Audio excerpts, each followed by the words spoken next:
WWE Survivor Series 2024 takes place on Saturday in Vancouver. 5 matches announced for the card. I am recording this a little earlier than usual due to the Thanksgiving holiday here in the States, but there are 5 matches announced as of now. We'll see if anything else gets added to the card. We know Cody Rhodes versus Kevin Owens will not take place in Survivor Series. That's going to happen at Saturday night's main event.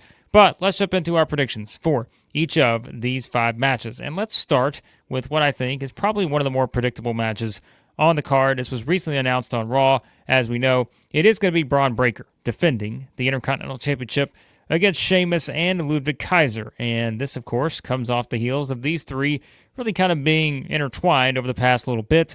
We know Sheamus and Kaiser have had a very long-standing rivalry on Raw. And now you have Breakker kind of added to the mix. Of course, he's had matches with both, most recently having that match with Kaiser on Raw that was interrupted by Sheamus. So it sets up the three-way, a great way to do it, and what I think is going to be a great match. And quite frankly, may be kind of the one that steals the show. I wouldn't be surprised at all. We know there's going to be high anticipation for the War Games matches, and they will probably be the most talked about ones, but I can definitely see this being a match that for a lot of people is definitely maybe going to exceed some expectations, which you should expect that with these three. But in terms of who's going to win this match, well, I don't think you want to be swapping the championship just yet. Remember, Breakker kind of flipped it with Jay there a little bit. And so I don't know that you necessarily want to take the title right back off of Breakker, which again, after already losing it to Jay in recent, history as well. And so I think Breakker wins this match, retains the title. But I do think, this is kind of a big opportunity for Ludwig Kaiser, right? Just as we're going to talk about with someone like Bronson Reed in the War Games match on the men's side. This is a big chance for him to shine here, and I think you will get that. We've already seen, kind of the fans getting behind some of the stuff here for Kaiser, and, it's going to play into that relationship that he has with Gunther, which we'll get to shortly with his match. But I think this is a chance for Kaiser to sort of prove himself, and what happens if he comes up short, right? How does Gunther react to that? I think those are interesting things that you can play with there, but Sheamus's Intercontinental Championship win, I think, is coming before he retires. I think Triple H is going to get him that Intercontinental title, the one that's eluded him throughout his career. I don't think it happens in a triple threat match here. That'll be a one-on-one match. When that does happen for Sheamus, Bron Breakker retains the title. Meanwhile, there's another match that we know was added to the card recently, the United States Championship match. LA Knight's going to defend against Shinsuke Nakamura. Now, this one really just has only heated up over the past couple weeks, as we didn't know really what the direction was going to be for LA Knight after he finished things with Andrade and Carmelo Hayes at Crown Jewel. We were just waiting for the next opponent. And remember, we did talk about curiosity with how the AJ Styles injury played into LA Knight's long-term plans here as United States champion, because, however long ago that was, that Styles made his return, you wondered, how was he going to get thrown back into the mix here? And I fully would have expected that to happen. So without him, they've surely had to change some things, but insert a new look Shinsuke Nakamura in terms of this new kind of version that they're pushing now for him upon his return to WWE. I don't even know if we're going to get a finish, period, in a match like this. Now, it's kind of, running a risk if you do that. I could totally see a DQ here to set up another match because this is one that just is very fresh, right? This hasn't been a month-long, 2-month-long type feud that all of a sudden you're getting the blow-off match like some of these other things that we're going to talk about. This is something that really just started. So to extend this thing, I don't think it's a great idea for LA Knight just to come out and beat Shinsuke Nakamura straight up. Because as I always say in those scenarios, what then is the reason that Nakamura should get a rematch, right? There is really no reason. Even though they did kind of do that route with LA Knight having matches with Andrade and Carmelo, we still got the triple threat match. But I think in this scenario, I don't know that you want to be beating Shinsuke Nakamura. So that gives you two options, right? You can either go the DQ finish, where maybe Nakamura does something, causes the DQ here, and that's what leads us into the next match, which maybe comes at Saturday night's main event. You do something like that there. That's also, I'm sure, a possibility. Or you could go a step further and have Nakamura win the belt here and have him, maybe just stun everyone by coming back and really proving that this is a new Shinsuke Nakamura. He had lost a lot of big matches, right? A lot of big feuds that he had been in leading up to this point. So, do you want to quickly reestablish him by giving him a stunning win over LA Knight, who, as we said, has not exactly had the most thrilling United States title reign to this point due to what I think has really just been a lack of legitimate challengers. You can quickly make, Shinsuke Nakamura into a legitimate threat again, which they've tried to do in a couple weeks, and you can take that, again, a step further if he actually wins the belt here. So I think this one is a little bit more interesting than maybe meets the eye. I can't say I would be surprised at all if they decided to make the title switch here and take the belt right to Nakamura and just sort of, again, kind of put LA Knight in a position where he's all of a sudden, kind of having to rethink things, right? And he now has to chase to get that championship back. I would not be surprised by that. But I also think there is a chance that you do the DQ here where it does, kind of give you a chance to continue the feud into what I think is going to be a multi-match series. I will take a chance here and pick Shinsuke Nakamura to beat LA Knight. I know for some people that's going to sound wild, but I just feel like he certainly is in a position where he needs it so much more. And I think the most interesting story moving forward is not, can LA Knight retain the title here in a DQ, and then what happens after that? Shinsuke Nakamura just attacks him, and then it's kind of your sort of, common trope you could do in that scenario. I think the most fascinating thing that could happen here is for Nakamura to simply beat LA Knight. And then you have LA Knight, who is still going to be as over as it gets in terms of like the popularity. It's not going to change. This guy is over. I think he can afford to lose this championship knowing that it's going to be a multiple match series. And I do think this would freshen things up a little bit if you do make the switch here. My confidence is low in this match. It might be the lowest of any match on the card because I think there is more of a chance than maybe people expect for there to be a title change here. And you can say, well, this thing's only been going for a couple weeks. But that could almost be the point, is that LA Knight really doesn't know what he's getting himself into with Shinsuke Nakamura just yet. And maybe Nakamura pulls some things out here that catches Knight off guard. He surprises him. He wins the title. Then you have Knight chasing as the babyface. I think that is something I would be much more, interested in than just having your typical direction here where maybe Nakamura wins or, forces the DQ. You get, you don't get a result, or, Knight beats him straight up because, again, what's the point to have the rematch? I'll take a shot on Shinsuke Nakamura getting the win here and maybe being the surprise of the show. But I'm not sold on this one. I think this is the most unpredictable match on the card, which I'm not sure I would have been saying that a bit earlier because I think there's a couple fascinating directions you can go with. I don't think this one is going to be unpredictable, and that is Gunther defending the World Heavyweight Championship against Damian Priest. And I think this is a scenario where you kind of look at this and see Damian Priest as someone who was going to get this rematch at some point. We knew that was going to happen after losing the championship at SummerSlam, and now you kind of see how he's left Gunther laid out over the past couple of weeks, right? It's been Damian Priest who has been pointing out that he's from the streets and that what's Gunther going to do if he loses to someone like that, where Gunther is just this well-oiled machine, right? He's part of someone who has just been time and time again, the establishment, right, has helped push Gunther to this level, like the elite type feeling versus Damian Priest from the street. That's kind of how they're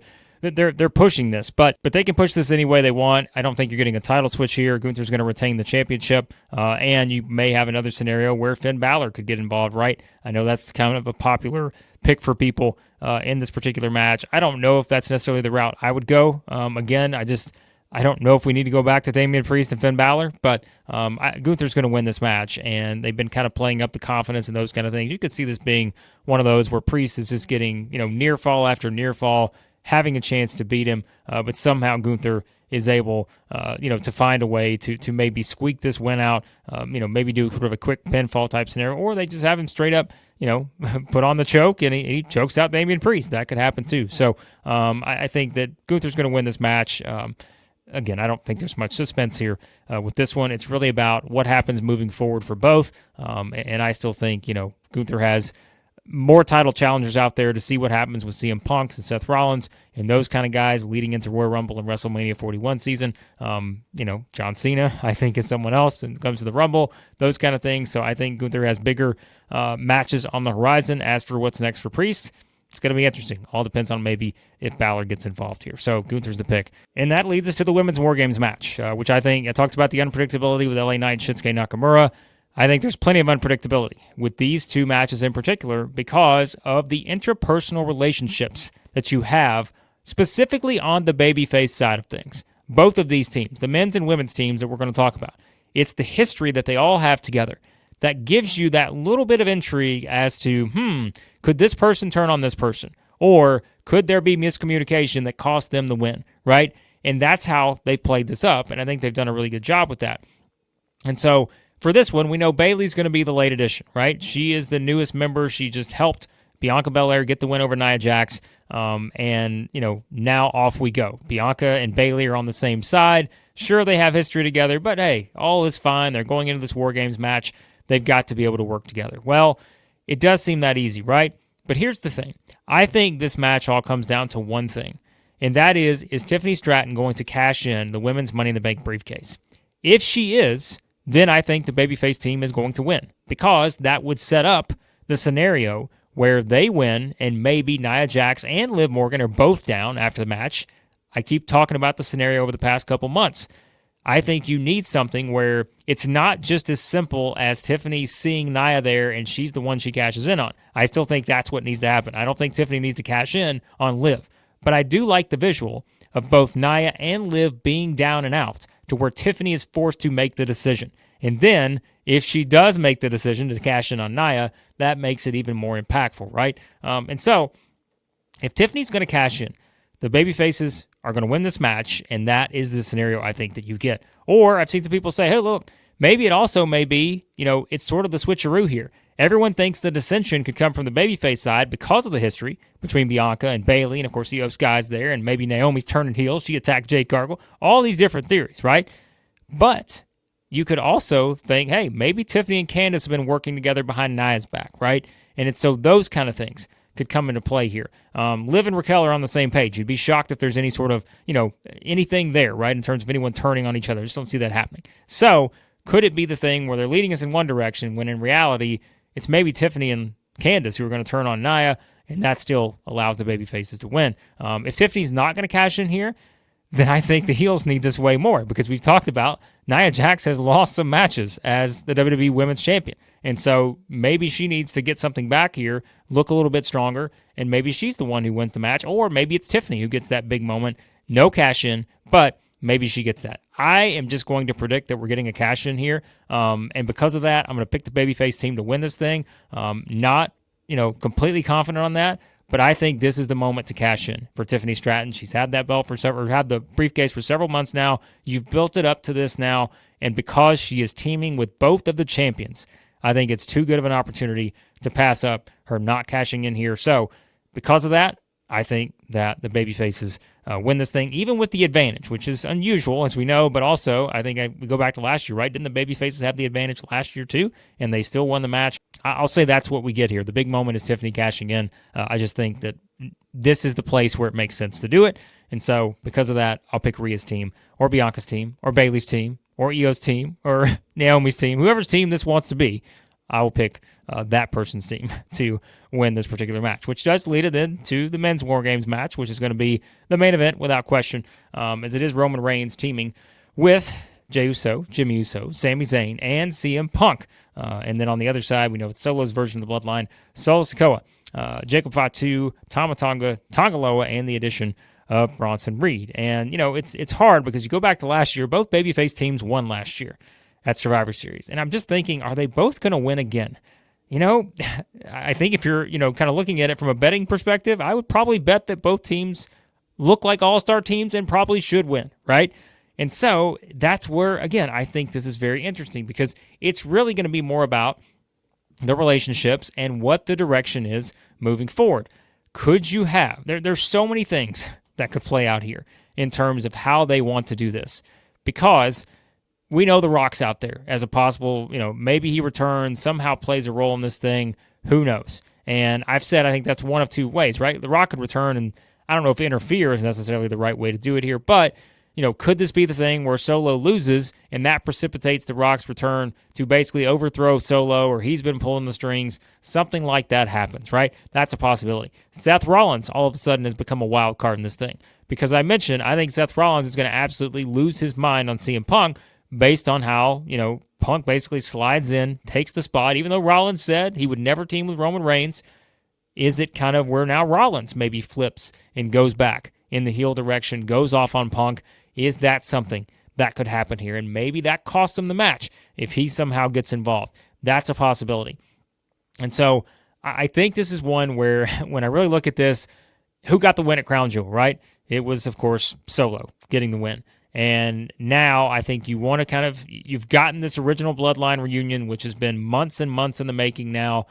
Even though I think long-term these guys are not going to be able to get along, you do think, at least for the short term, there are so many things you can do here to have them be able to win this match, even though we could say the same thing, I think, as I mentioned, for the heel side in the Women's War Games match. I think the heels probably need it more. And still, for legitimacy, this heel group probably needs it more here. But it's a matter of who are going to be the outside factors and what is going to happen when Roman Reigns and CM Punk are teaming, right, together. And I mentioned the stuff on Raw where Jimmy's talking about Paul Heyman and how Paul Heyman said that they could absolutely trust CM Punk. So they've got to believe Paul Heyman, right? Not so fast. I don't think you can believe Paul Heyman. We still think Heyman's up to something. Just, is it going to play out here? Is it going to take a little bit longer to play out? I don't think it's as simple as some people saying, just, hey, Paul Heyman's going to go join the Solo side. I don't see that happening right now. I don't think that story can be told at this moment. There's a lot of things you got to poke holes in terms of the logic to get there right now. But beyond this, if you get months down the road, maybe there's something you can do where Heyman is more aligned with The Rock, as we talked about as a possibility before. But I don't see this being, again, as simple as, okay, Paul Heyman's going to screw over the original Bloodline and boom, that's the match. I just don't think that happens. I think you're going to play with the idea that who is Heyman actually going to be aligned with coming out of this? Is it Roman Reigns or is it CM Punk? And how do these two coexist together, right? And it's the same thing with the entire original Bloodline. How are they going to coexist in this match, knowing, is the history going to catch up with them? They're all excited right now. Everyone thinks everything's fine. But when you get into War Games, it's a little bit different. It's survival, right? And then you have to rely on people who have screwed you over in the past. They've stabbed you in the back. And how's it going to work for those guys? And I think that's the big question here. I probably should be bold and pick Solo's team to win this thing, but I will also pick the babyfaces here, if only to think that, I feel like by picking both babyface teams to win these matches, one of them's going to. I just don't know which one it's going to be. I could totally see the split here. But again, I think there's different things that are going to play into this in terms of, how do you kind of want to do this moving forward? And I don't know the answer to that. We've tried to figure out exactly where they're going to go. We know, or at least we think we know, what the big matches are going to be, for WrestleMania 41. But we still don't know exactly how they get there, because The Rock's, a wild card. Seth Rollins is a wild card.